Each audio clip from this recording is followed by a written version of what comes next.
আজকে আমরা একদম প্রথম থেকে শুরু করতেছি, একদম প্রথম ক্লাস।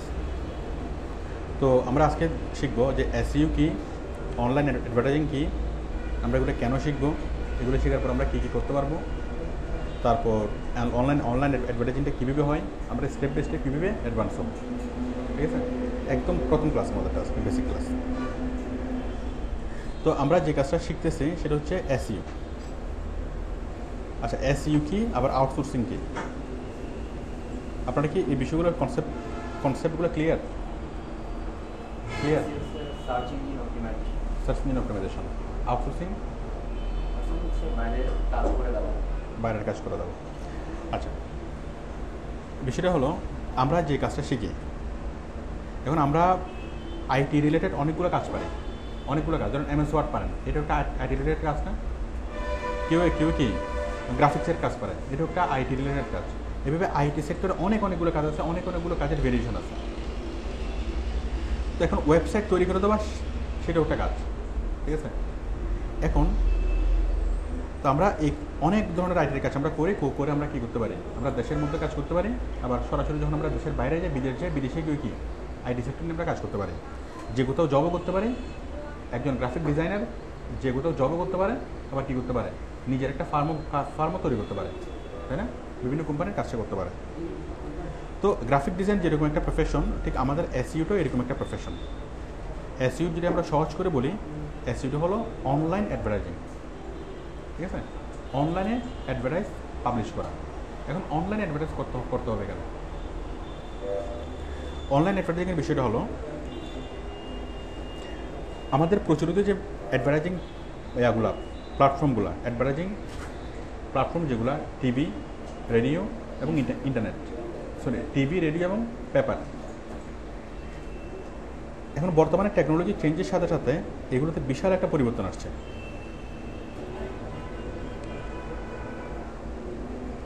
আমাদের অ্যাডভার্টাইজিং যেখানে হয় টিভিতে এবং পেপারে, মূলত হচ্ছে এই দুইটাতেই, তাই না? যে কোনো কোম্পানি যদি তাকে বেঁচে থাকতে চায়, যে কোনো কোম্পানি যদি তার পণ্যের প্রচার না করে, কোম্পানির প্রোডাক্ট সেল হবে? তার মানে আমাদের বর্তমান ব্যবসা বাণিজ্য, বর্তমান ইকোনমি হচ্ছে কি বেসড? Advertisement based. যে প্রোডাক্টের অ্যাডভার্টাইজমেন্ট আছে সেই প্রোডাক্ট মানুষ কিনবে, যে প্রোডাক্টের অ্যাডভার্টাইজমেন্ট নাই সেই প্রোডাক্ট মানুষ কিনবে না। অ্যাডভার্টাইজমেন্টে কি মেইন বিষয়। তো অ্যাডভার্টাইজমেন্টের যারা করে, যেমন প্রাণ জুস কোথায় করে? টিভিতে করে, পেপারে করে। এখন টিভি এবং পেপারের অ্যাডভার্টাইজমেন্টের অনেকগুলো সীমাবদ্ধতা আছে। সীমাবদ্ধতা থাকা সত্ত্বেও মানুষ টিভিতে এবং পেপারে অ্যাড দেয়। সীমাবদ্ধতাগুলো কী কী? টিভি এবং পেপারের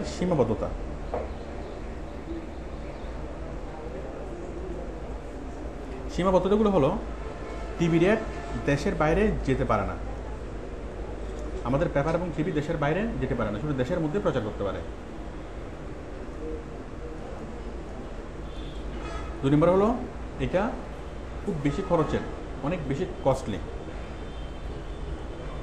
আপনি 10 লাখ মানুষকে যদি আপনি দেখান কোনো একটা অ্যাড, মিনিমাম আপনার 10 লাখ টাকা খরচ করতে হবে, তাই না? অনেক বেশি কস্টলি। 3 নম্বর হলো, এটা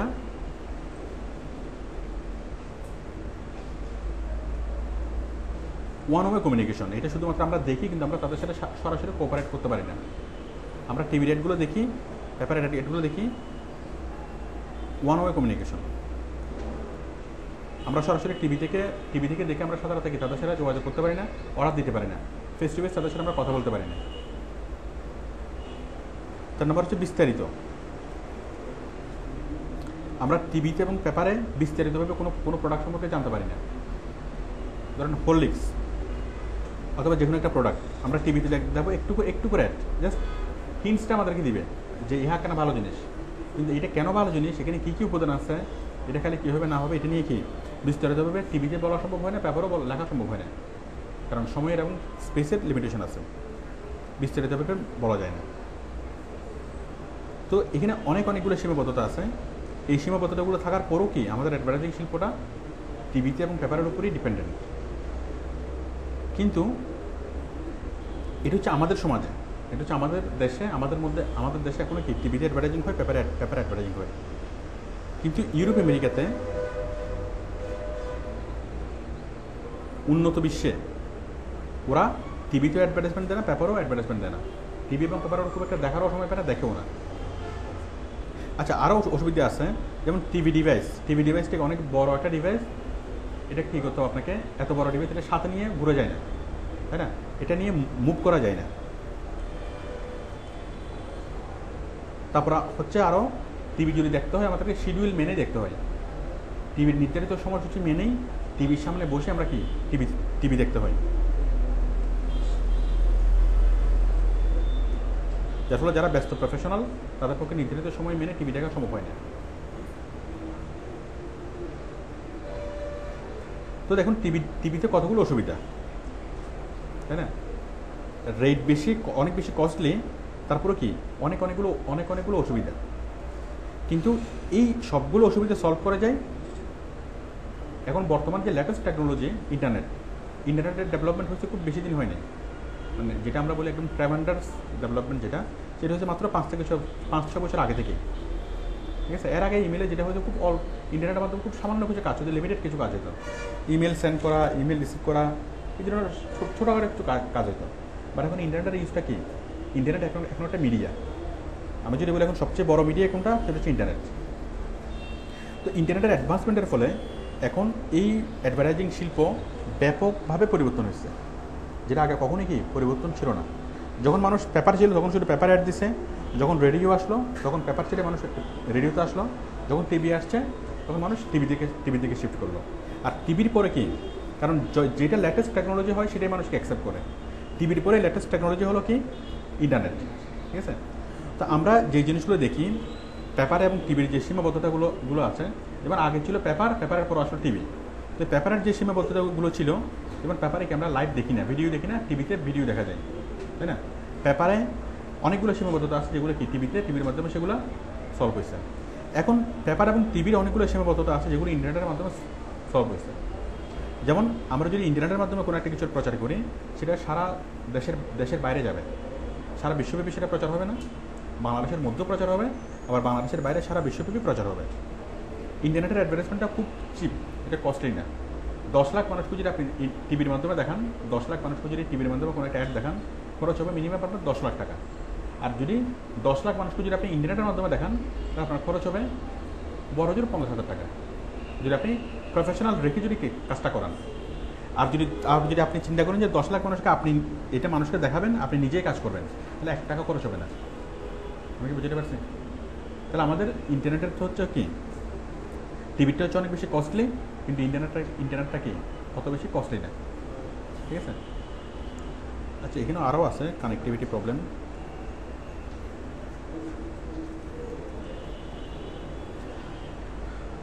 তারপর হচ্ছে 8 নম্বর টোটাল ইউজার বলতেছি। তারপর হচ্ছে ওয়ান ওয়ে, আমরা টিভিতে শুধুমাত্র দেখি, কিন্তু সাধারণত তাদের সাথে আমরা কোঅপারেট করতে পারি না। সাধারণত বলতে পারি না যে দেখি তোমার জিনিসটা দেখাও, হ্যাঁ তোমার ওই প্রোডাক্টটা দেখাও। আমরা ফেস টু ফেস কথা বলতে পারি না, বাট ইন্টারনেটের মাধ্যমে ফেস টু ফেস কথা বলতে পারি না। কোম্পানির যদি স্কাইপি অ্যাড্রেসের নিচে, ওই স্কাইপি অ্যাড্রেসে যদি আমরা নক করি, কল করি, সাধারণত আমরা তার দেখবো না, খুব না সে পৃথিবীর যে কোনো জায়গায়। আমরা টিভিতে এই সুবিধাটা পাই না। ইন্টারনেটে আমরা কোনো একটা কিছু অ্যাড দেখবো, ওই তাদের স্কাইপি অ্যাড্রেস দিয়ে সরাসরি স্কাইপিতে কল করবো, বিস্তারিত কি ফেস টু ফেস কথা বলতে পারবো, এবং তাদের সাথে আমরা সব কিছু দেখবো। ইন্টারনেটে টিভির মাধ্যমে সেই সুবিধাটা পাওয়া যায় না, ইন্টারনেটে সেই সুবিধাটা পাওয়া যায় বিস্তারিত। আমরা ইন্টারনেটে যখন কোনো একটা কিছু প্রকাশ করবো, ভিডিও আকারে অথবা টেক্সট আকারে অনেক বিস্তারিতভাবে আমরা কি লিখতে পারবো। টিভিতে সেটা করা যায় না, পেপারও সেটা করা যায় না। তারপর হচ্ছে মুভ করা যায় না, টিভি ডিভাইসটা অনেক বড়, এটা নিয়ে মুভ করা যায় না। কিন্তু মোবাইল ডিভাইসটা কি, আমাদের ইন্টারনেট তো আমরা মোবাইল থেকে ইউজ করতে পারি, ল্যাপটপ থেকে ইউজ করতে পারি। তো ল্যাপটপ মোবাইল এগুলো ইজিলি ক্যারি করা যায়, বাসে ট্রেনে যেখানে ইচ্ছে সেখানে বসে আমরা কি করতে পারি, ইন্টারনেট ইউজ করতে পারি। নির্ধারিত সময় আপনাকে টিভি দেখতে হয় শিডিউল মেনে, কিন্তু যারা ব্যস্ত প্রফেশনাল, যাদের ক্রয় ক্ষমতা বেশি, তারা কিন্তু শিডিউল মেনে টিভি দেখতে পারে না, টিভি দেখার সময় পায় না। টিভি দেখে কারা, যাদের কি ইকোনমিক পর্যাপ্ত সময় আছে, আর যার পর্যাপ্ত সময় আছে তার পর্যাপ্ত কি নেই। যার পর্যাপ্ত সময় আছে তার পর্যাপ্ত টাকা নেই, যার পর্যাপ্ত টাকা আছে তার কি পর্যাপ্ত সময় নেই, তাই না? তো শুধু আপনি একটা নাটক দেখবেন, একটা সিনেমা দেখবেন, একটা নাটক যদি আপনি ইন্টারনেট থেকে যদি দেখেন, টিভির সামনে বসে থেকে যদি দেখেন, এটা অনেক পেইন। এটা ব্যস্ত মানুষের পক্ষে কখনো সম্ভব হয় না। কারণ 1 ঘন্টার সিনেমা দেখার জন্য আপনাকে বসে থাকতে হবে কতক্ষণ, 1.5 ঘন্টা, আর আধা ঘন্টা আপনাকে মানে অ্যাড দেখতে হবে। বাট ইউটিউবে দেখেন সিনেমাটা নাটকটা আপনি সাধারণত ইউটিউবে পাচ্ছেন, ইন্টারনেটে দেখলে আপনি কোনো অ্যাড ছাড়াই মানে দেখতে পাচ্ছেন, আপনার যখন ইচ্ছে তখন আপনি দেখতে পাচ্ছেন। আচ্ছা, এরপর হচ্ছে কানেক্টিভিটি। এখন একটা টিভি কানেকশন নেওয়া অনেক কঠিন কাজ, তাই না? আপনাকে ডিশ কানেকশন দিতে হবে, ডিশ কানেকশন বাসায় আসবে, আপনাকে লাগাই দিবে, অনেকগুলো প্রসিডিউরের বিষয় আছে না? আবার সব জায়গায় তো ডিশ কানেকশন নেই, আমরা যদি শহরের বাইরে যাই কি কানেকশন আছে? তাহলে টিভির মধ্যে কি কানেক্টিভিটি প্রবলেম আছে, কিন্তু ইন্টারনেটে কোনো কানেক্টিভিটি প্রবলেম নেই। এরপর দেখেন টোটাল ইউজার, বলুন কার টোটাল ইউজার বেশি, টিভির নাকি ইন্টারনেটের? ইন্টারনেটের। একটা মোবাইল ডিভাইস থাকলে আপনি কি নেটের সাথে যুক্ত, কিন্তু একটা টিভি থাকলে আপনি কি টিভির সাথে যুক্ত নাও হতে পারেন। আপনার টিভি আছে বা ডিশ নেই, সমস্যা না? আর আমি যদি টোটাল হিসেব করি যে টোটাল টিভি বেশি নাকি টোটাল ইন্টারনেট বেশি, টোটাল টিভির গ্রাহক বেশি নাকি টোটাল ইন্টারনেটের গ্রাহক বেশি? ইন্টারনেটের গ্রাহক বেশি। একটা টিভি 5 জন মোবাইল থেকে, 5টা মোবাইল থাকলে একটা টিভি। আবার অনেক জায়গা আছে যেখানে টিভি নেই, কিন্তু কিন্তু কি আছে, মোবাইল আছে, ফেসবুক ইউজ করতে পারে, কিন্তু টিভি দেখে নেই, আছে না অনেক রুরাল এরিয়াতে। তো আপনারা কি বিষয়টা বুঝতে পারতেছেন যে আমাদের আচ্ছা টোটাল ইউজার 80% ইউজার হলো মোবাইল মানে ইন্টারনেট ইউজার, আর 20% ইউজার হলো টিভির ইউজার। 80% ইউজার হলো ইন্টারনেট ইউজার। তো যার ফলে আমরা যদি ইন্টারনেটে প্রচার করি তাহলে আমরা 80% মানুষের কাছে পৌঁছবো, আর যদি আমরা টিভির মাধ্যমে প্রচার করি কত পার্সেন্ট মানুষের কাছে পৌঁছাতে পারবো? মাত্র 20% মানুষের কাছে। তাও সেই 20% মানুষ কারা? গুরুত্বপূর্ণ নাকি গুরুত্বহীন? যাদের টিভি দেখার সময় আছে তারা খুব গুরুত্বপূর্ণ মানুষ না, তাদের ইকোনমিক কি মানে যাদের পর্যাপ্ত সময় আছে তাদের কি পর্যাপ্ত টাকা নেই। তো যাদের পর্যাপ্ত টাকা নেই তাদের কাছে অ্যাডভার্টাইজিং করে লাভটা কি? বাচ্চারা দেখে আর মহিলারা দেখে, ঠিক আছে? তাহলে আপনারা কি বুঝতে পারছেন যে আমরা ইন্টারনেটে প্রচার করা মানে 80% মানুষের কাছে প্রচার করা এবং গুরুত্বপূর্ণ মানুষের কাছে প্রচার করা, আর টিভিতে প্রচার করা মানে কি 20% মানুষের কাছে প্রচার করা এবং যারা কি ইকোনমিক, যাদের ক্রয় ক্ষমতা কম। আর তাছাড়া আরও অনেকগুলো সীমাবদ্ধতা আছে। আপনারা কি বিষয়টা বুঝতে পারছেন?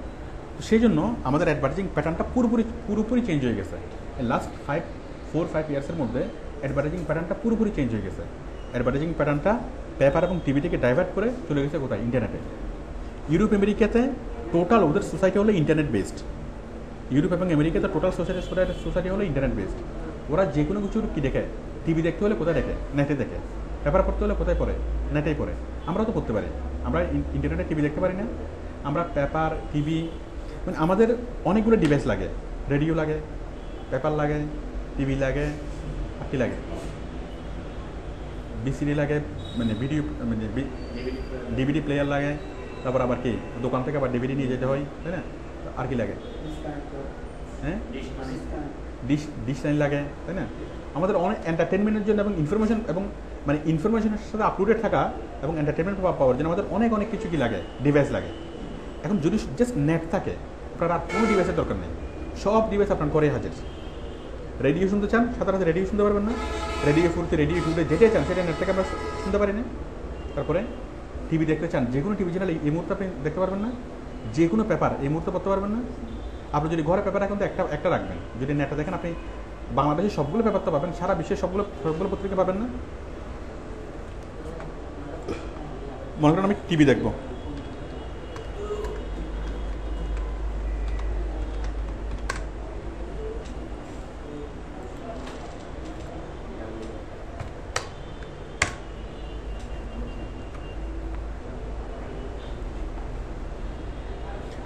কোন টিভি দেখবো?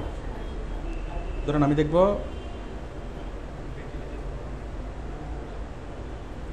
কই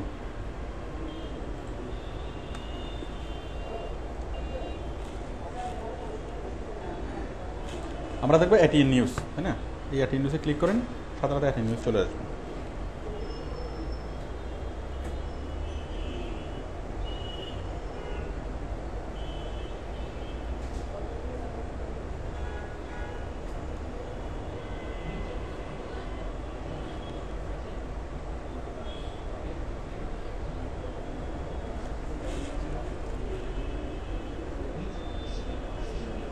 কই রাশেদ, সাউন্ড নাই কেন?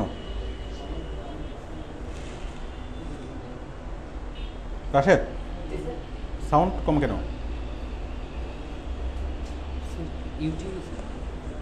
স্যার ইউটিউব এটা কিন্তু সাউন্ড আছে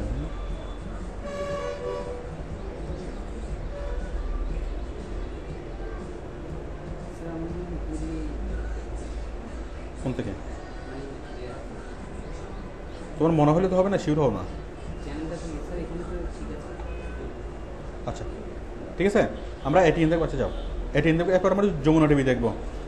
তাহলে পৃথিবীর যে কোনো আপনি হিন্দি যে কোনো চ্যানেল দেখবেন, স্টার মানে ক্রিকেট দেখবেন, ক্রিকেট এখান থেকে দেখা যাচ্ছে না নেট থেকে, যে কোনো কিছু আমরা এখান থেকে দেখতে পাচ্ছি। তাদের যে সদিচ্ছার অভাব এবং বিচারহীনতা প্রত্যেকটা কথাই কিন্তু আপনারা বলেছেন, সেটাই কিন্তু এই অপরাধগুলোকে বাড়তে সাহায্য করছে। এটা অতএব এই জন্য, এবং এই মেয়েটা যে প্রতিদিন 9টা 7 মিনিট অপেক্ষা করে, এটা কিন্তু লাইভ না। এরপর আমরা রেডিও শুনবো। রেডিও পৃথিবীর যে কোনো রেডিও আপনি শুনতে পারবেন, দেশি বিদেশি যে কোনো রেডিও। আমরা যদি চাই যে রেডিও ফুটতে শুনবো,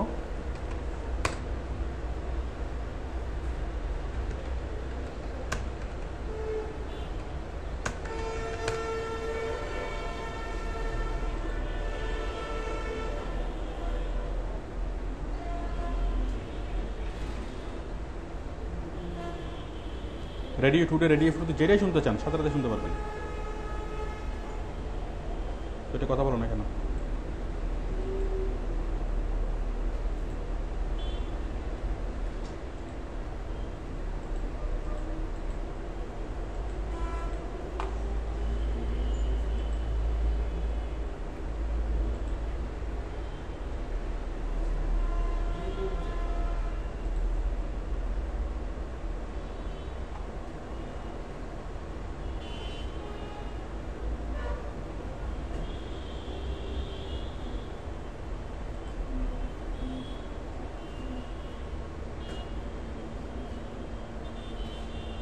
আমাদের সাউন্ডটা ডিস্টার্ব করতেছে, এই জন্য শোনা যাচ্ছে না পুরোপুরি। তাহলে আমরা টিভি দেখলাম, রেডিও শুনলাম, এরপর যে কোনো পেপার তো আমরা পড়তে পারবো, দেশি বিদেশি যে কোনো পেপার আমরা পড়তে পারবো। এরপর আমরা কি দোকান থেকে সিডি বিসিডি দিয়ে যা দেখি সবগুলো আমরা এখানেই পাবো। ইউটিউবে যদি যান, পৃথিবীর যে কোনো দেশের যে কোনো নাটক, সিনেমা, গান সব কিছু আমরা পাচ্ছি না। হিন্দি মুভি,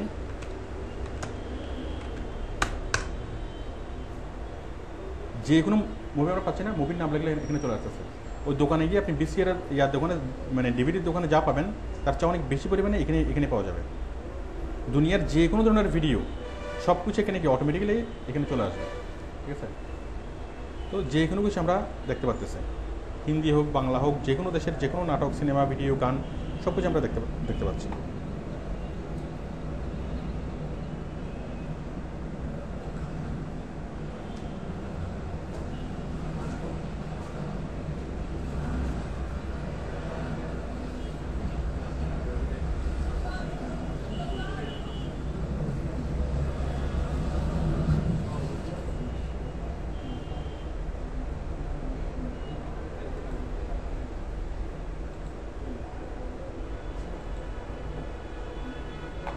ঠিক আছে, তাহলে আমাদের যা যা দরকার, আমাদের আলাদা আলাদা ডিভাইস দিয়ে আমরা যা যা করতে পারি, আমরা ইন্টারনেট থেকে গিয়ে সব কিছু পাচ্ছি। আর এগুলোর জন্য খুব হাই স্পিড নেটের দরকার নেই। 512 এখন তো লাস্ট স্পিড 512 মেবি। হ্যাঁ 512 আছে ঢাকায় 1 Mbps একদম লাস্ট। একদম লাস্ট চিটঙ্গে 512। আচ্ছা বেড়ে যাবে। ওই 512 স্পিড হলে গিয়ে অনেক ভালোভাবে দেখা যায়, একদম স্মুথলি ইউটিউবের ভিডিও দেখা যায়, সব কিছু করা যায়। ঠিক আছে, স্পিড কোনো প্রবলেম না।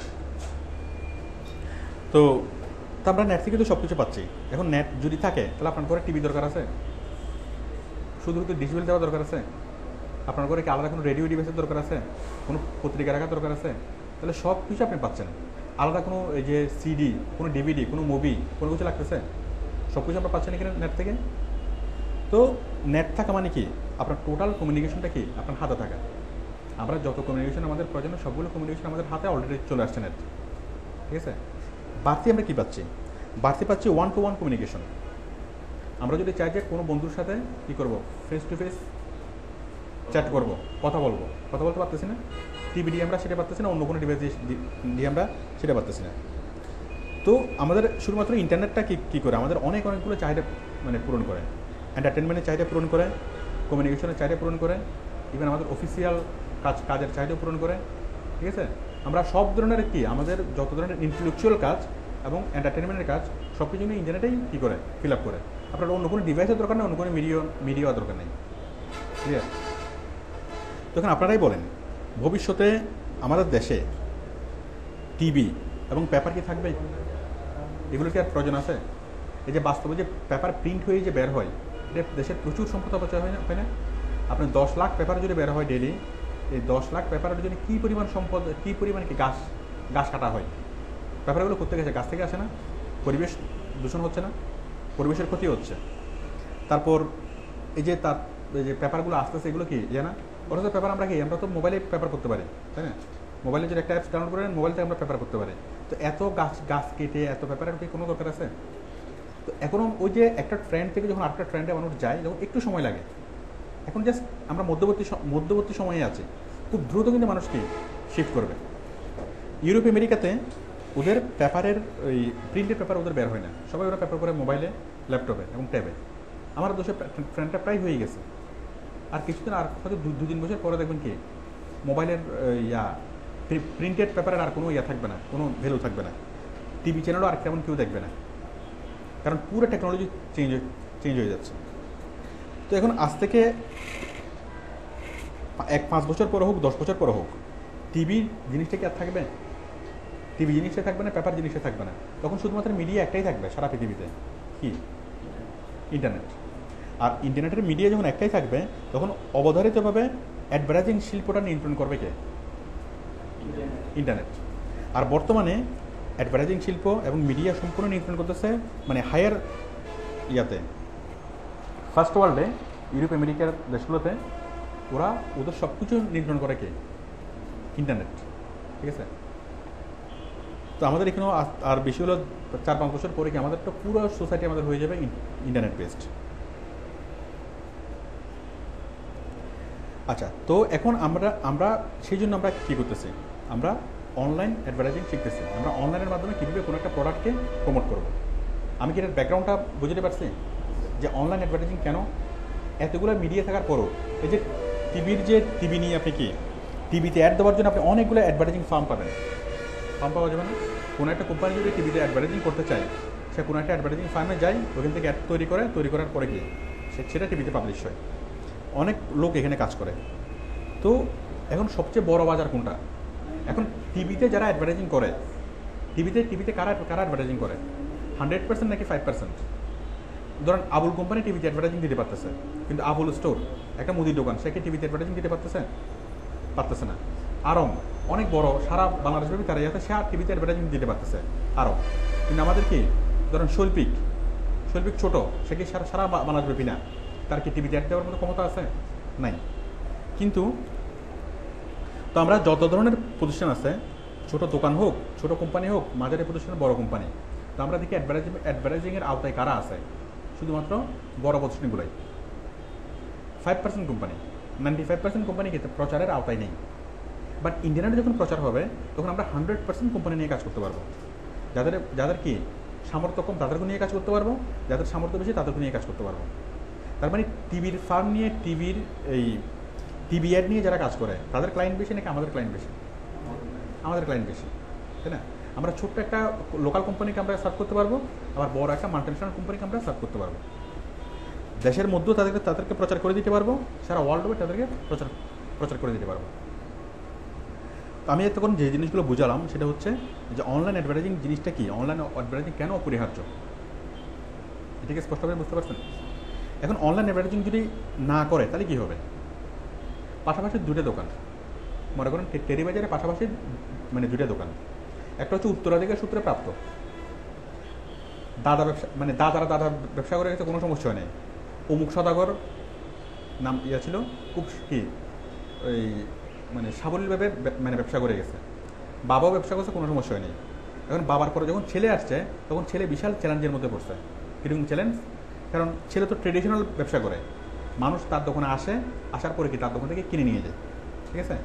এখন ওই দোকানের পাশে ছোট্ট একটা ব্যবসায়ী, সে কী করতো? আগে ভ্যান গাড়ি করে বিক্রি করতো, বাট সে কোনো না কোনোভাবে টেকনোলজি সম্পর্কে জানছে। মানে আরেকজন ব্যবসায়ী, সে ইন্টারনেটের মাধ্যমে ফেসবুকের মাধ্যমে, ইউটিউবের মাধ্যমে সে সারা বাংলাদেশ সে অ্যাডভার্টাইজিং করে, ইন্টারনেটের মাধ্যমে অ্যাডভার্টাইজিং করে। অনেক দূর থেকে মানুষ এসে তার কাছ থেকে কি নিয়ে যায়, প্রোডাক্ট নিয়ে যায়। এখন টোটাল সেল কি হয়, ওই ভ্যান গাড়ি থেকে মানে ছোট্ট দোকানদার, ঠিক আছে, তার দোকান থেকে সেল বেশি। এখন তার চেয়ে অনেক বড় দোকান তার পাশে পড়ে আছে, বাট মানুষ ওখান থেকে কিনে না, ছোট্ট দোকান থেকে কিনে। কেন কিনে? কারণ তার দোকানটা যতই ছোটো হোক সেটা কিন্তু সারা বাংলাদেশ এসে রেখে সে প্রচার করতে পারতেছে। আরেকজন দোকান অমুক শতাগরের দোকান, সেটা কি তার দোকানটা যতই বড় হোক সেটা হচ্ছে চিটংয়ের মধ্যে ফেমাস, সারা দেশ থেকে কিন্তু তার এখানে মানুষ আসতেছে না। আমি কি বুঝতে পারছি? আচ্ছা, এখন হচ্ছে তাহলে ইন্টারনেটের মাধ্যমে তখন সে বিশাল একটা কম্পিটিশন হচ্ছে না? তখন আগে যারা যে অনলাইন অ্যাডভার্টাইজিংয়ে ঢুকে নেয় সে কিন্তু চ্যালেঞ্জের মুখে করতেছে, কারণ টোটাল সেলটা কি আরেকজনের বেশি হচ্ছে। তো টোটাল সেলটা যখন বেশি হচ্ছে, আবার মনে করেন কি ওর স্ট্র্যাটেজি হলো সে টিভিতে অ্যাড দেয়, পাশের যে বড় দোকানদার সে কী করলো টিভিতে অ্যাড দেয়। তো টিভিতে অ্যাড দেওয়া মানে বিশাল একটা খরচ, তার টোটাল যে প্রফিট হবে তার 30% কি টিভির অ্যাডে চলে যাবে। আর যে ইন্টারনেটে অ্যাড দেয় তার খরচ হবে বেশি হলে 5%, সামান্য কিছু খরচ হবে অ্যাড দেওয়ার জন্য। তো টিভিতে অ্যাড দিয়ে সে যে পরিমাণ সেল করে, আর ইন্টারনেটে অ্যাড দিয়ে সে তার চেয়ে বেশি পরিমাণে সেল করে। টিভিতে অ্যাড দিয়ে তার খরচ হচ্ছে 30%, ইন্টারনেটে অ্যাড দিয়ে খরচ হচ্ছে তার মতো 5%। তো এখন যে টিভিতে অ্যাড দিয়ে যে সেল করে, স্বাভাবিকভাবে তার কি কস্টিং বেশি পড়ে না? একটা 10 টাকার জিনিস তাকে কি 8 টাকা সেল মানে কি 10 টাকাই তাকে সেল করতে হবে। 10 টাকা সেল করলে হয়তো তার 2 টাকা প্রফিট থাকবে, ঠিক আছে। আরেকজন যে ইন্টারনেটের মাধ্যমে করে সে তাকে কী করতে হবে, সে যদি 10 টাকার জিনিসটা যদি সে 5 টাকায় অথবা 6 টাকায় সেল করে, তারপরে কি তার লাভ বেশি থাকবে। তো বিশাল একটা হয়ে যাচ্ছে না? তো যার ফলে ইন্টারনেটে যদি সে যদি ওটাকে কন্টিনিউ করে, তাহলে সে কম প্রাইসে মার্কেট ধরে ফেলতে পারবে, তাহলে ও ব্যবসায় ডাউন খাবে না। টিভিতে যারা অ্যাড দিচ্ছে, আমি কি বিষয়টা বুঝতে পারছি? আমি যেটা বুঝলাম সেটা হচ্ছে ইন্টারনেটের অ্যাডভার্টাইজমেন্টের যারা আওতায় আসবেন তাদের কী হবে, যে ইন্টারনেটের অ্যাডভার্টাইজমেন্টের আওতায় আসবে সে তার কস্টিং কমাই ফেলবে, সেল বাড়ায় ফেলবে, ঠিক আছে। আর যে ইন্টারনেটের অ্যাডভার্টাইজমেন্টের আওতায় আসবে না সে কী করবে, তার অ্যাডভার্টাইজিং কস্ট বেশি হবে কিন্তু সেল কম হবে। তো কম্পিটিশনে কী হবে, কম্পিটিশনে যার ওই সে এগিয়ে যাবে, যে ইন্টারনেট অ্যাডভার্টাইজিং করতে সে এগিয়ে যাবে। আমি কি বিষয়টা বুঝতে পারছি? তো আমি যেটুকু বুঝালাম যে ইন্টারনেট অ্যাডভার্টাইজমেন্টটা কেন, ইন্টারনেট অ্যাডভার্টাইজমেন্টটা করালে কি একটা কোম্পানি কতটুকু লাভবান হয়, আর যদি না করায় তাহলে সে কতটুকু ক্ষতিগ্রস্ত হয়। এবং সহজ কথা হচ্ছে ইন্টারনেট অ্যাডভার্টাইজমেন্ট যদি না করায় তাহলে সে টিকে থাকতে পারবে না। একটু কি ক্লিয়ার? আচ্ছা, ইন্টারনেট অ্যাডভার্টাইজিং দেওয়ার ফলে আরও যে বিষয়টা হয় সেটা হলো, যেমন একটা প্রোডাক্ট কোম্পানি সরাসরি সেল করবে, প্রাণ জুস। এখন প্রাণ জুস কি কোম্পানি সরাসরি ফ্যাক্টরি থেকে সেল করতে পারে? পারে না। প্রাণ জুস প্রথমে আসে কোথায়, এজেন্সি থেকে হোলসেল থেকে রিটেল, এভাবে সেল হয়, ঠিক আছে। কিন্তু ইন্টারনেটে যদি সেল করা হয় তাহলে সরাসরি কি ফ্যাক্টরি টু কাস্টমার, মাঝখানে আর কোনো মধ্যস্থতাভোগীর প্রয়োজন হয় না, তাই না? তাহলে সরাসরি কি এখন মাঝখানে অনেকগুলো ধাপ যখন পার হয়ে আসে, ওই ধাপগুলোতে কি টাকা অনেক বেশি যায় না? ঠিক আছে, একটা 5 টাকার জিনিস সেল করতে হয় 10 টাকায়, কিন্তু ধাপগুলো যদি না থাকে, কোম্পানি 5 টাকার জিনিস যদি 6 টাকা দিয়ে বিক্রি করে, তারপরে কোম্পানির প্রফিট বেশি হচ্ছে না, আর সাধারণ যারা কাস্টমার তারাও কি উপকৃত হচ্ছে। তো এইভাবে customer to company to consumer সরাসরি প্রোডাক্ট সেল করা যায় ইন্টারনেট অ্যাডভার্টাইজিংয়ের মাধ্যমে। আপনারা কি আমি যতটুকু বলেছি সেটুকু বুঝতে পারছেন ইন্টারনেট অ্যাডভার্টাইজিংটা কী, আমরা কেন ইন্টারনেট অ্যাডভার্টাইজিং করি, করলে কী লাভ হয়, না করলে কী লস হয়, আর করলে কীভাবে জিনিসগুলো খুব ইজি করা যায়। তো আমরা এখন ইন্টারনেট অ্যাডভার্টাইজিংটা শিখবো, আমরা এখন ইন্টারনেট অ্যাডভার্টাইজিংটা করবো। আমি এখন যেগুলো বলছিলাম এগুলো হচ্ছে ভূমিকা, মানে ইন্টারনেট অ্যাডভার্টাইজিং কেন করবো।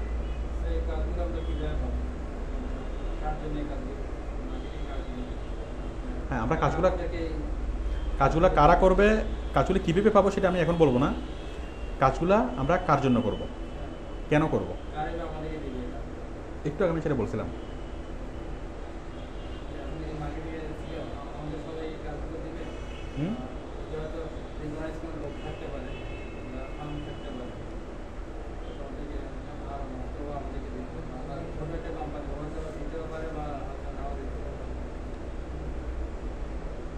আচ্ছা, আমি শেষ করি।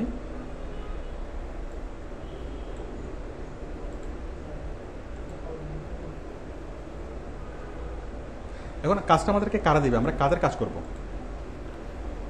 অনলাইন অ্যাডভার্টাইজিং শিখে আপনার কী লাভ হবে, আপনি কীভাবে কী করতে পারবেন। এখন কাদের কাজ করতে পারবেন, কারা কাজ দিবে, এভাবে চিন্তা না করে যদি একটু ভিন্নভাবে চিন্তা করেন যে আমরা কী কী করতে পারি, অনলাইন অ্যাডভার্টাইজিং শিখে আমরা কী কী করতে পারি। অনলাইন অ্যাডভার্টাইজিংটা বিষয়টা গুরুত্বপূর্ণ, এটুকু বুঝতে পারছেন? এটা দিয়ে যে আসলে একটা কাজ হয় সেটা বুঝতে পারছেন? আগামী সময় না, বর্তমান সময়ে আমরা যাদের কাজ করবো ইউরোপ আমেরিকার ওরা পুরোটা কি অনলাইন ডিপেন্ডেন্ট, ঠিক আছে? আমাদের দেশেও আজ থেকে 3-4 বছর পরে 5-6 বছর পরে অটোমেটিক্যালি এটা হয়ে যাবে।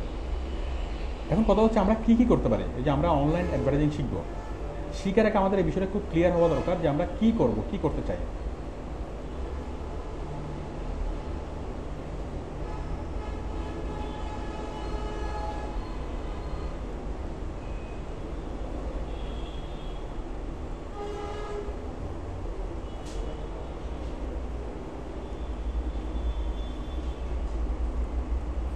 অনলাইন অ্যাডভার্টাইজিং শিখে আমরা কী কী করতে পারি।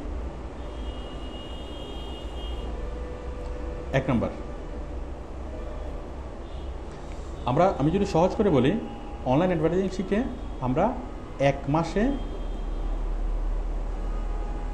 আমরা 10 লাখ মানুষকে কোনো একটা অ্যাডভার্টাইজিং দেখাতে পারি, কোনো একটা বিজ্ঞাপন দেখাতে পারি। কয় লাখ? 10 লাখ। ইন্টারনেটের অনেকগুলো প্ল্যাটফর্ম, ইউটিউব, গুগল, ফেসবুক, এই 3টা প্ল্যাটফর্মে যদি আমরা জোরে সোরে কাজ করি, একজন মানুষ যদি তার ডেইলি 10 ঘন্টা করে সময় যদি স্পেন্ড করে এবং সে যদি টানা 1 মাস কাজ করে, 1 মাসের মধ্যে যে কোনো একটা প্রোডাক্টের অ্যাড সে কতজন মানুষকে দেখাতে পারবে? 10 লাখ মানুষ। তাহলে 1 মাসে আপনি 10 লাখ মানুষকে দেখাতে পারেন, এটা একটা শক্তি না? আমি যদি টিভি দর্শক হিসাবে রাখি, আমি 1 মাস পরে কি পরিমাণ মানুষ এটা মানে ইয়ে হয়েছে, অ্যাডভার্টাইজিংটা কতজন মানুষ দেখছে এটা বোঝার কোনো উপায় আছে কিনা? আছে। আমাদের এখানে অনলাইনের একটা টিভির অনুষ্ঠান কতজনে দেখলো সেটা কোনো স্পষ্ট পরিসংখ্যান থাকে না, মাপার মতো খুব মানে সঠিক কোনো ইয়া নেই। বাট এখানে আমাদের প্রত্যেকটা জিনিস কি একদমই স্পষ্ট। আপনার একটা ইউটিউবের ভিডিও দিচ্ছেন, ইউটিউবের কতজন মানুষ আপনার ভিডিওটা দেখলো, ভিউয়ার থাকে না? পোস্ট, আপনার একটা ফেসবুকে যখন পোস্ট করবেন, আপনার এই পোস্টটা কতজনে দেখছে সেটাও কি থাকে স্পষ্টভাবে, এখানে কিন্তু সংখ্যাটা উল্লেখ থাকে, ঠিক আছে? তো যার ফলে এই জিনিসগুলো আমাদের একদমই ক্লিয়ার। তো আপনি 1 মাসে 10 লাখ মানুষকে দেখাতে পারবেন। এখন 1 মাসে 10 লাখ মানুষকে দেখাতে পারে, এটা একটা শক্তি।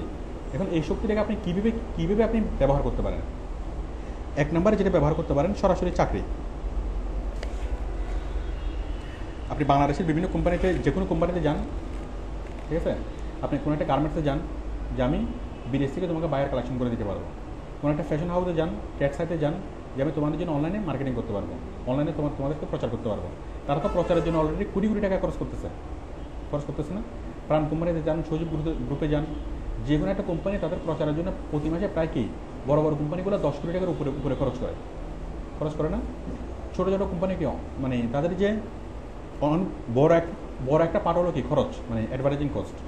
তো আপনি যদি তাদেরকে গিয়ে বলেন, তাদেরকে যদি একটা সিভি ড্রপ করেন যে আমি কি এই কাজটা করতে পারি, আমি তোমার জন্য 1 মাসে 10 লাখ মানুষের কাছে প্রচার করে দিতে পারবো, তারা আপনাকে মূল্যায়ন করবে না? মানে সরাসরি চাকরি, ফিক্সড চাকরি। এটা যে কোনো কোম্পানিতে আপনি চাকরি করতে পারেন।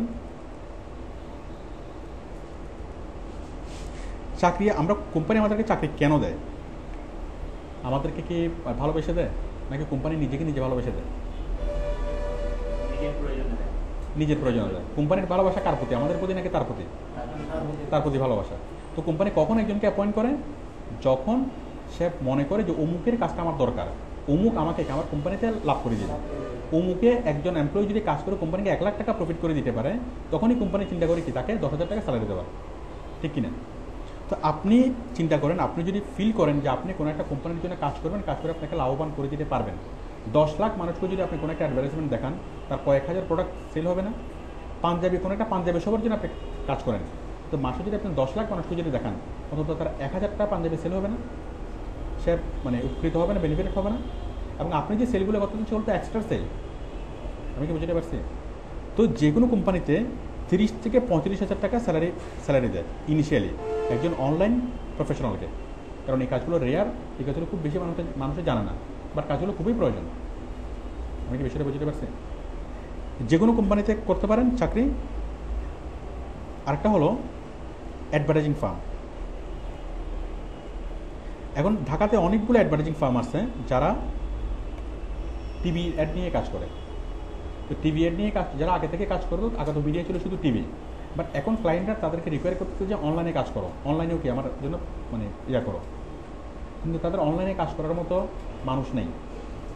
অনলাইনে বাংলাদেশে এখনও এই সেক্টরটা ডেভেলপ করে নেই, যার ফলে অনলাইনে কাজ যারা এবং কম্পিউটার শিক্ষা এমএস ওয়ার্ড জানা মানুষ অনেক পাবেন, গ্রাফিক জানা মানুষ অনেক পাবেন, কিন্তু অনলাইনে কীভাবে কোনো একটা জিনিসের প্রচার করতে হয় এটা জানা মানুষ খুব একটা পাবেন না। বাংলাদেশে খুব বেশি কি নেই, ট্রেনিং ইনস্টিটিউট নেই অনলাইন অ্যাডভার্টাইজিং শেখানোর জন্য। তো যার ফলে প্রত্যেকটা অ্যাডভার্টাইজিং কোম্পানি আলাদা উইন্ডো খুলছে, যে অনলাইন অ্যাডভার্টাইজিং উইন্ডো, একটা হচ্ছে টিভি নিয়ে কাজ করা, আর একটা আলাদা সেকশন খুলছে, সেটা হচ্ছে অনলাইন অ্যাডভার্টাইজিং।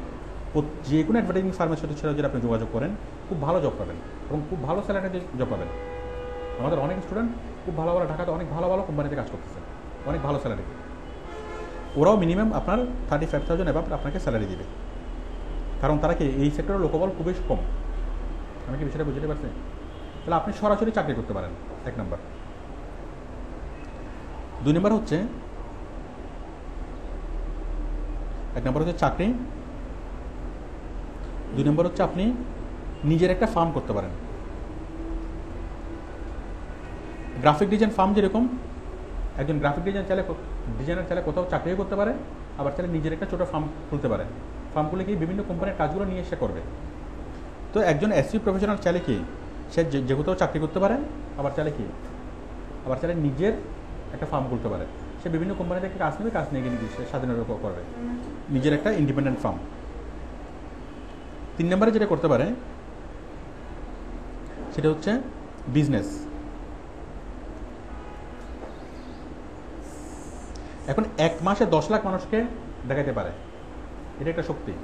এখন সামনে ঈদ আসতেছে, আপনি মনে করছেন কি আপনি পাঞ্জাবির ব্যবসা করবেন, ঠিক আছে? আপনি অনলাইনে কী করবেন? আপনার কাছে পাঞ্জাবিও নাই, কিছু নেই, আপনি পাঞ্জাবি যদি ছবি দিয়ে আপনি প্রচার শুরু করছেন যে পাঞ্জাবি 1,500 টাকা। মনে করেন আপনি কয়েকটা পাঞ্জাবি বানাইছেন, ইয়াকে দিয়ে টেলারকে দিয়ে কয়েকটা পাঞ্জাবি বানাইছেন, বানানোর পর পাঞ্জাবিগুলো ছবি তুলছেন, বিস্তারিত বিবরণ দিচ্ছেন, দিয়ে কী করছেন? অনলাইনে কি প্রচার করছেন। তা আপনি এই পাঞ্জাবিগুলোর অ্যাড যদি 10 লাখ মানুষকে যদি দেখান, অনেক পাঞ্জাবি আপনার সেল হবে না? কয়েক হাজার পাঞ্জাবি আপনার সেল হবে না? তো যত অর্ডার আসবে তত কি আপনি এদিকে প্রোডাকশনও বাড়াবেন। আপনার কি ইনিশিয়াল কোনো ইনভেস্টমেন্ট প্রয়োজন আছে?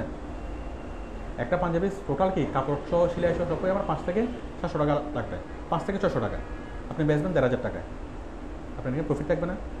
তাই কিন্তু 50-50 প্রফিট থাকে। তো প্রত্যেকটা পাঞ্জাবির যদি আপনার 500 টাকা করে লাভ হয়, যদি আপনার মানে 2-3 হাজার পাঞ্জাবি যদি সেল হয়, মোটামুটি একটা অ্যামাউন্ট আসবে না? আমি কি বিষয়টা বুঝতে পারছি? তো আপনি যদি ঈদের মধ্যে শুরু যদি পাঞ্জাবির ব্যবসা করেন, একটা হবে না? তো বাংলাদেশে প্রচুর অনলাইন আছে। আপনি মনে করেন বিদেশ থেকে শুধুমাত্র ঘড়ি নিয়ে আসবেন, আপনি চায়না থেকে ইম্পোর্ট করবেন শুধু কি ঘড়ি, মনে করেন এরকম ঘড়ি আপনি আনবেন 200 টাকা করে, আর দেশে বিক্রি করবেন 800 টাকা করে। শুধুমাত্র ঘড়ির জন্য ওয়েবসাইট তৈরি করেন, ঘড়ির জন্য আপনি ফেসবুকের ফ্যান পেজ তৈরি করেন, ইউটিউবে প্রচার করেন, ব্যাপকভাবে যদি প্রচার করেন, 10 লাখ মানুষ আপনার ঘড়ির একটা দেখবে। 10 লাখ মানুষকে যদি আপনি একটা ঘড়ির অ্যাড দেখান, এখানে আপনার কয়েক হাজার ঘড়ি সেল হবে না? আমি কি বুঝতে পারছি? ঘড়ি এগুলো বাদ দেন, আপনি ধরেন খুব সামান্য একটা বিষয়, মনে করেন আলুর ব্যবসা করবেন। মনে করেন আপনি খবর পাইছেন যে উত্তরবঙ্গের কুষ্টিয়াতে আলুর কি বাম্পার ফলন হয়েছে, এখানে আলুকে পচে যাচ্ছে, চলে গেছেন আপনি উত্তরবঙ্গতে, ওখান থেকে আপনি অনেক বিশাল আকারে আলু কালেকশন করছেন, কোল্ড স্টোরেজে রাখছেন। আপনি অনলাইনে কী করছেন? এগুলো প্রচার করেন যে আমি আলু বিক্রি করবো প্রতি কেজি 20 টাকা। তাতে সারা বাংলাদেশ থেকে কি খুচরা ব্যবসায়ীরা আপনার থেকে আলু নেবে না? আমি কি বুঝতে পারছি? কারণ যেখানে ফসল পচে যায় তার একমাত্র কারণ কি ইনফরমেশনের অভাব, ল্যাক অফ ইনফরমেশন, ঠিক আছে? তো মানুষ জানে না যে ওখানে কি আছে। তো আপনি যদি ইনফরমেশন দেন তাহলে কি আপনি অনেক ভালোভাবে জিনিসগুলো সেল করতে পারবেন না? আর কাস্টমার কম, এখন অমুক জেলায় আলু কমে যাচ্ছে, পচে যাচ্ছে, তো কয়জন মানুষ যায় এখান থেকে আলু কালেকশন করতে? খুব বেশি মানুষ যায় না। বাট যখন আপনি অনলাইনে প্রচার করবেন তখন অনেক মানুষ এখান থেকে যাবে না? আমি কি বুঝতে পারছি? তো আমরা যে কোনো কিছু বিজনেস আমরা করতে পারি খুব অল্প টাকার মধ্যে। আপনি মনে করেন কোনো টাকা নেই, একদম 1 টাকা আপনি ইনভেস্ট করবেন না, 1 টাকা কোনো ব্যবসায় করবেন না। আপনি যে কোনো এক্সিস্টিং ব্যবসাটা আপনি হেল্প করতে পারেন। কোনো একটা পাঞ্জাবির দোকান, আপনি বললেন কি যে ঠিক আছে আপনার কোনো ইনভেস্টও নেই, আপনার কোনো শেয়ারও নেই, বলছেন কি ঠিক আছে আমি তোমার পাঞ্জাবি আমি সেল করে দেবো, প্রতি পাঞ্জাবিতে তুমি আমাকে 200 টাকা করে প্রফিট দিও, হয় না? পাঞ্জাবির অর্ডার আসছে, আপনি যে অর্ডারগুলো ইহাত করেন, আপনার কাছে পেমেন্ট আসবে না? আমি কি বিষয়টা বুঝতে পারছি? যে কোনো একটা ব্যবসা যখন আমরা সরাসরি করি একটা পাঞ্জাবি আপনি পাঞ্জাবি সেল করবেন অথবা যে কোনো একটা কাপড় সেল করবেন, আমরা সরাসরি যদি একটা দোকান দিই সেখানে অনেক ধরনের কী থাকে, সীমাবদ্ধতা থাকে। আপনি দোকান কি 24 ঘন্টা চালু রাখা যাবে? 10 ঘন্টা চালু রাখতে হবে। এই দোকান দেওয়ার জন্য 50 লাখ টাকা কী আছে, শোরুমের খরচ আছে, ইলেকট্রিসিটি বিল আছে, অ্যাসিড বিল আছে, কর্মচারীর খরচ আছে, তাই না? অনেকগুলো খরচ আছে না? আবার এরপর আছে পেট্রোল বোমা আছে না? মানে অনেক রিস্ক আছে। কিন্তু আমাদের তাছাড়া এত রিস্কের পরে, এত খরচের পরে আপনার দোকানে ডেইলি কাস্টমার আসতেছে কয়টা? বড়জোর 100টা, সেল হচ্ছে কয়টা? বড়জোর 20-30টা, ঠিক আছে? কিন্তু আপনার সেই দোকানটা যদি আপনি বাস্তবে না দিয়ে যদি অনলাইনে দেন, অনলাইনে যদি ফেসবুকে একটা স্টোর করলেন, ওয়েবসাইট দিয়ে একটা স্টোর করলেন, তাই না? তাহলে আপনার দোকানটা দেখবে কয়জন? বাস্তবে যদি 100 জন আসে, আপনার ভার্চুয়াল স্টোরে আসবে কি হাজার মানুষ, তাই না? আপনার সেল হবে কোথায়? বাস্তবে স্টোরে সেল বেশি হবে নাকি অনলাইনে সেল বেশি হবে? অনলাইনে সেল বেশি হবে। অনলাইনে দেশের মধ্যে হবে, দেশের বাইরেও হবে, দেশের যারা প্রবাসী আছে তারাও কিনবে। আমি কি বুঝতে পারছি? আর ওই স্টোরের মধ্যে, অনলাইন স্টোরের মধ্যে আপনার কোনো খরচ নেই, শোরুমের ভাড়া নাই, এটা 24 আওয়ার কি চালু থাকতেছে, দেশের বাইরে থেকে মানুষ কিনতে পারতেছে, এখানে কোনো পেট্রোল বোমা নেই। আমি কি বুঝতে পারছি? তো আমাদের ব্যবসার যে ধারণাটা, আমাদের ব্যবসার যে ইয়াটা, সেটা আমূল চেঞ্জ হয়ে গেছে। কিন্তু প্রবলেম হচ্ছে আমাদের বিজনেসম্যান যারা স্পেশালি বিজনেস করে, তারা খুব বেশি শিক্ষিত মানুষরা কিন্তু ব্যবসাতে আসে না। শিক্ষিত মানুষরা যেটা প্রিফার করে প্রথমে চাকরি, তাই না? তো যার ফলে এই যে চেঞ্জগুলো এখনও তারা রিয়েলাইজ করতে পারে না। কিন্তু যারা রিয়েলাইজ করতে পারছে তারা কি খুব দ্রুত এটা করেই কি তারা অনেক ভালো কিছু করতেছে। এই সামান্য অনলাইন বিজনেস করে কী পরিমাণে করা যায়, ছোট্ট একটা বিষয় দেখাই। মানে অনলাইন অ্যাডভার্টাইজিং করে কত বড় আকারে কিছু করা যায়।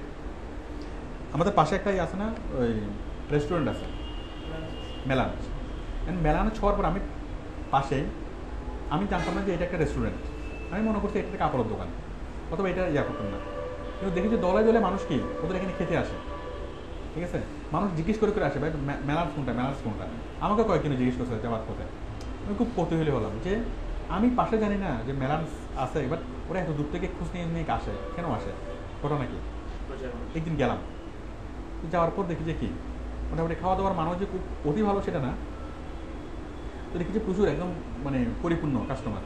এত কাস্টমার করতে গিয়ে ওরা মাত্র নতুন করছে, এত কাস্টমার করতে গিয়ে। আর তাছাড়া এই যে প্লেসটা কিন্তু চাইনিজ রেস্টুরেন্টের জন্য পারফেক্ট না। জিসি মোড়ের ওই পাশে হলে কিন্তু একটা পারফেক্ট প্লেস ছিল, ওখানে অনেকগুলো চাইনিজ রেস্টুরেন্ট আছে, একটা এনভায়রনমেন্ট আছে। এটা কিন্তু চাইনিজ রেস্টুরেন্টের জন্য পারফেক্ট প্লেস না। তারপরে ওরা নতুন এত কাস্টমার করতে গিয়ে আসে। তো আমি কৌতূহল বসে কি খাওয়ার পর আমি ম্যানেজারকে জিজ্ঞেস করলাম যে এত কাস্টমার করতে গিয়ে, বলে যে আমাদের একটা ফেসবুকের ফ্যান পেজ আছে, আমাদের কাস্টমারগুলো মূলত ওইখান থেকে আসে। তো আমি ফ্যান পেজটা দেখলাম যে মাত্র 6000 ফ্যান তাদের আছে, মাত্র 6000 ফ্যান থেকে তাদের এই পরিমাণ সেল। তাদের ফ্যান বেড়ে যদি কয়েক লাখ হয়, ওরা দেখে না জায়গা দিতে পারবে না, পুরো বিল্ডিংয়ে তাদের নিয়ে নিতে হবে। তাদের কোনো খরচ নাই, তাদের যে অ্যাডভার্টাইজিং কস্ট 1 টাকাও তাদের খরচ নেই। তাদের লাভ হচ্ছে কি, তাদের কোনো টেনশন ছাড়া তারা বিজনেস করতেছে। হ্যাঁ, কিরকম ফুড, হ্যাঁ ওইটাই।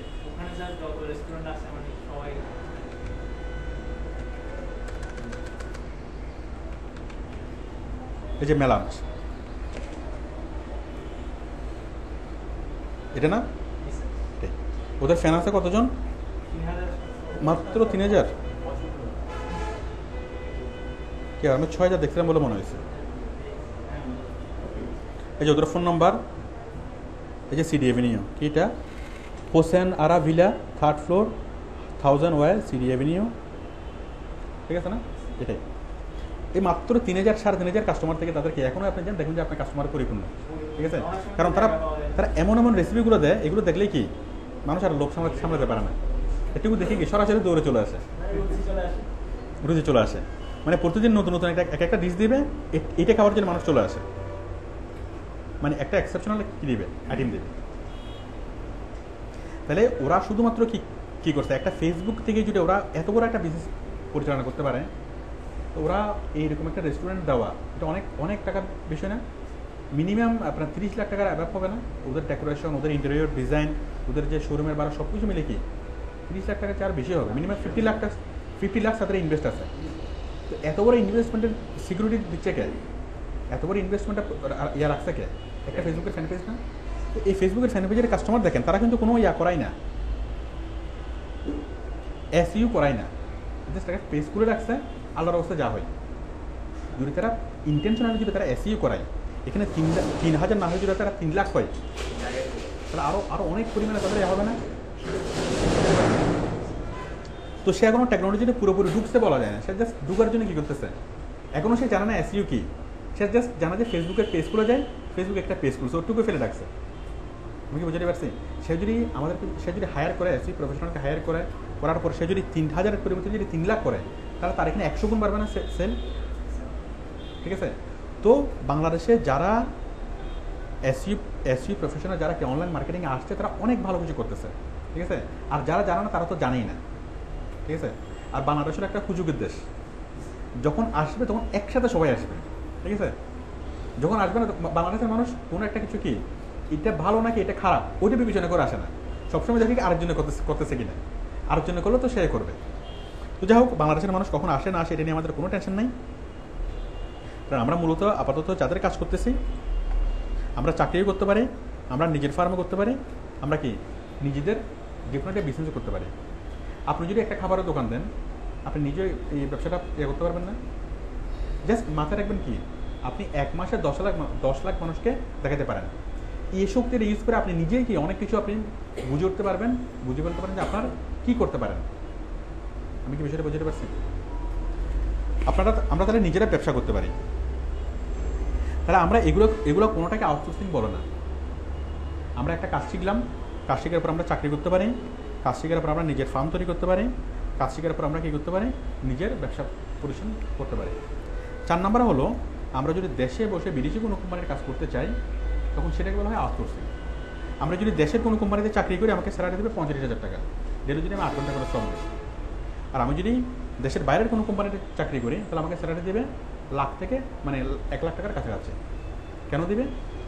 কারণ এই আইটি প্রফেশনাল কাজের মধ্যে আমাদেরকে পে করে বিদেশি কোনো কোম্পানি, যারা দেশের বাইরে যারা যায়, তাদের সাথে কারো যদি পরিচয় থাকে আপনারা জানেন, যারা স্টুডেন্ট বেশি নিয়ে যায়, তারা যখন অড জবগুলো করে, রেস্টুরেন্টে কাজ করার জন্য কোনো অড জব করে, তাদেরকে স্যালারি দেয় পার আওয়ার $8 থেকে $10।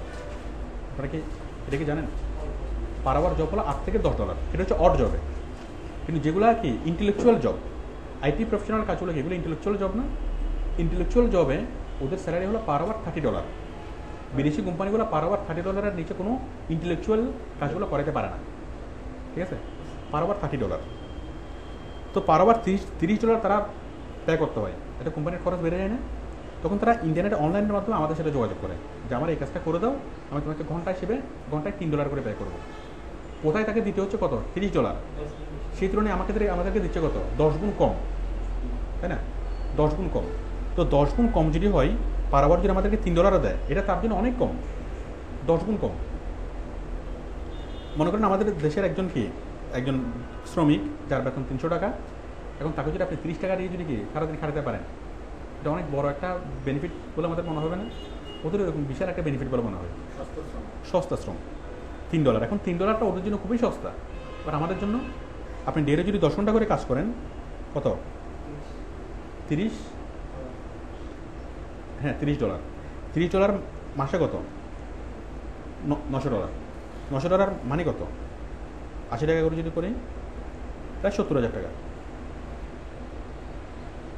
তাহলে $3টা ওদের জন্য কম, বাট আমাদের জন্য অনেক বেশি। আমি কি বুঝতে পারছি? তো সেই জন্য বলেন,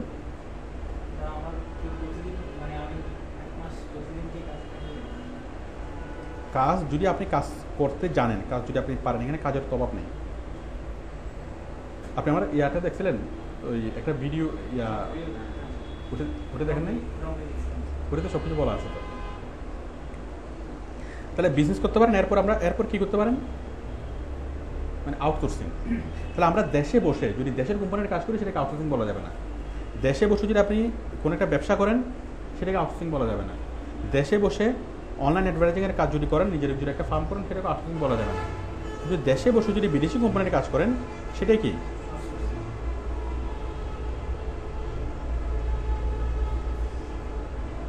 দেশে বসে বিদেশি কোম্পানির কাজ।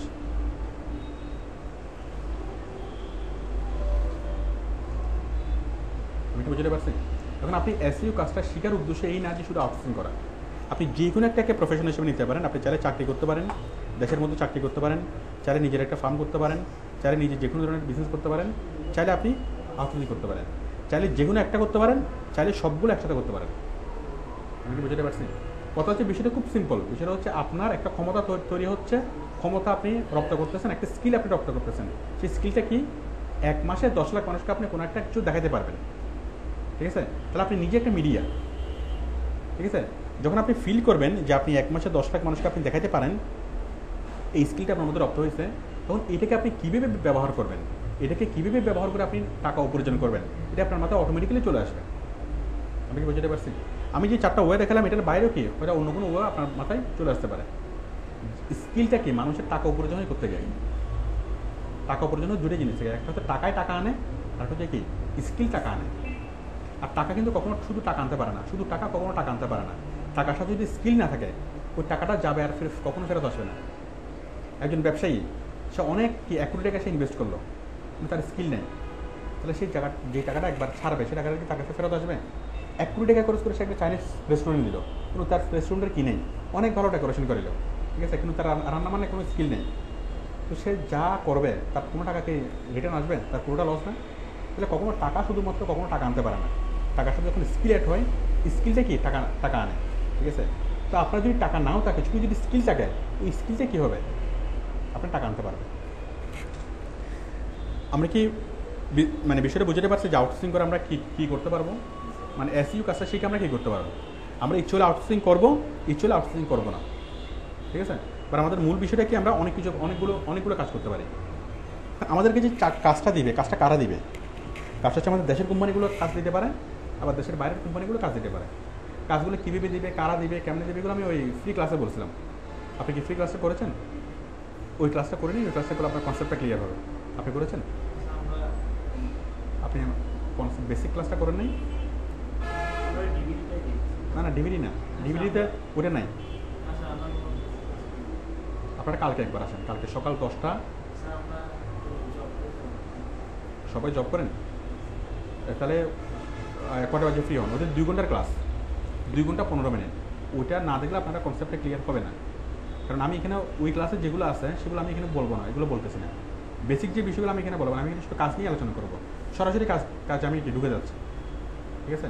তো ওইখানে আপনারা যখন আসবেন তখন আপনারা কটার দিকে আসতে পারবেন? সন্ধ্যা 7টায়, 7টা থেকে 9টা একটা হয়। সন্ধ্যা 7টা থেকে 9টা প্রতিদিন, শনিবার ছাড়া 3 টাইমে হয়। একটা হচ্ছে সকাল 10টা থেকে 12টা, আরেকটা হচ্ছে 4টা থেকে 6টা, আরেকটা হচ্ছে 7টা থেকে 9টা।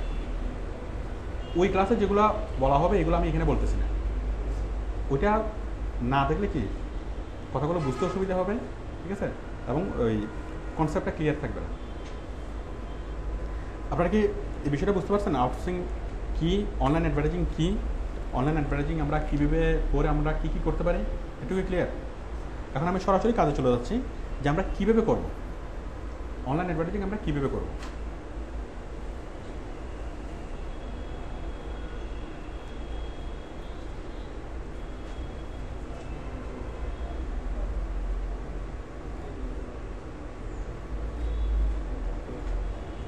আমরা যদি অনলাইনকে ভাঙি, টোটাল অনলাইন মানে ইন্টারনেট, অনলাইন অথবা ইন্টারনেটকে যদি আমরা ভাঙি, আমরা মেইনলি 3টে প্ল্যাটফর্ম পাবো। একটা হচ্ছে ফেসবুক,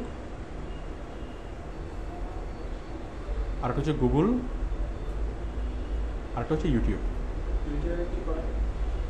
টুইটার এগুলো ছোটো প্ল্যাটফর্ম, আরও অনেকগুলো প্ল্যাটফর্ম আছে, বাট আমরা মূল হচ্ছে 3টে প্ল্যাটফর্ম।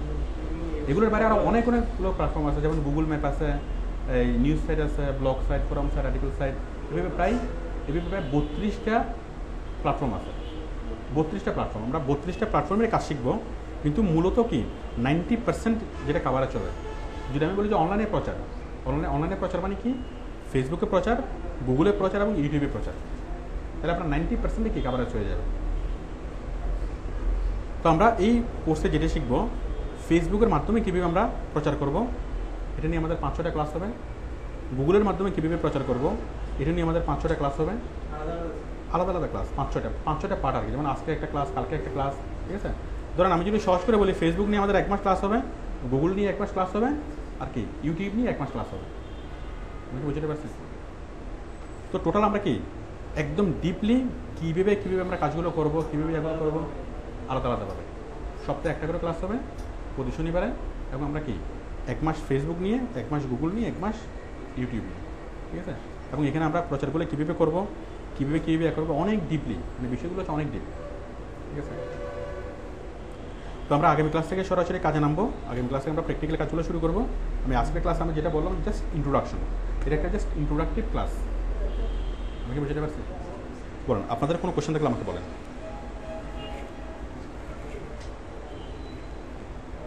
বলেন,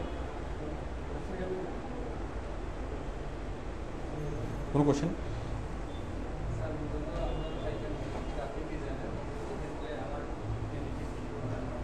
বুঝে নেই। আপনি কালকে ক্লাসটা দেখে আমার সাথে, কালকে ক্লাসটা না দেখলে ওই আমাকে মানে আপনি ওই জিজ্ঞেস করার যে বিষয়টা, হ্যাঁ প্রশ্ন করাতে, প্রশ্নগুলো আপনি করার পরেই বুঝতে পারবেন যে প্রশ্নটা করা হয়তো ঠিক হয়নি। এটা আপনি পড়া নিজেই ফিল করবেন আর কি। আপনি আগে ভালোভাবে জানেন, তখন আমাকে কোশ্চেন করে অনেক ক্রিটিক্যাল কোশ্চেন করেন। আমি কি বুঝতে পারছি? কারণ একটা বিষয় প্রশ্ন করার জন্য আগে একটা বিষয় কি বেস থাকলে তখন প্রশ্ন করতে সুবিধা হয়, ঠিক আছে? যখন জানাটা হবে তখন আপনি আমাকে অনেক ভালো কোশ্চেন করতে পারবেন, তখন আপনি কি হবেন, উপকৃত হবেন। বলুন, আপনাদের কোনো question?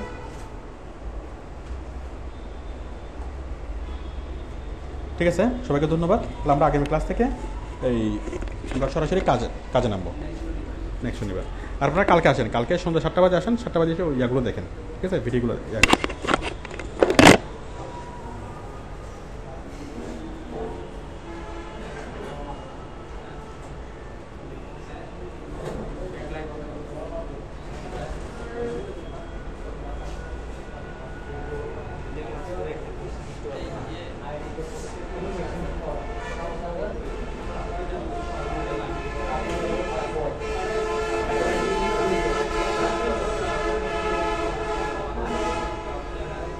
Graças a Deus, Baré. Tá com esforço.